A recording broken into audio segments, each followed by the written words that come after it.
আমার গালে কেমন জানি ব্রণ চলে আসছে। গতকাল রাত্রে বৃষ্টি ছিল অনেক, আর বৃষ্টিতে কারেন্ট ছিল না। সো ঘুম ভালো হয়নি। দেন মশাও খাইছে। আমি আবার ঘরের মধ্যে আমার রুমের মধ্যে কয়েল নিতে পারি না। গাইস কি বলবো আর। আচ্ছা বলেন তো এটা কি? আমাদের উত্তরবঙ্গের মানুষ খুব একটা আমরা কম চিনি এবং কম খাই। চিনি বললে ভুল হবে, চিনি অবশ্যই বাট খাই কম। বাট দক্ষিণবঙ্গ আদারওয়াইজ সবাই খুব বেশি পছন্দ করে। যেহেতু আমি ওটা ফার্স্ট টাইম গত বছর খেয়েছি শ্যামলীতে, আমার ৩ নাম্বার ভাবি খাওয়াইছে।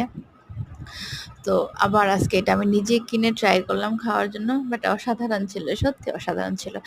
যাদের এটা আঞ্চলিক খাবার মানে আঞ্চলিকভাবে পছন্দ করেন, thank God really it's so good, so yummy and really it's so smooth, it's so smooth. সত্যি উপরে যে ইয়েটা আছে না, কি বলে এটা, একটু শক্ত শক্ত আবরণ, যেটা ফালায় দিলে ভালো লাগবে। আমি তো ১ম এ বুঝতে পারিনি, ওটা সহকারে মুখে দিছিলাম। বাট কি হয়, ওটা একটু কষ্ট ছিল, কেমন তিতো একটা ভাব। বাট পরে যখন ভাবলাম যে এটা ফালাই দিই, কারণ যেহেতু আমি খেতে জানি না, আমাদের এলাকায় এটা খুব একটা নেই, তাই। দেন আমি এই উপরে কাভারটা ফালাই দিলাম। দেওয়ার পরে খেয়েছি। আমার কাছে সত্যি অনেক অসাধারণ লাগছে।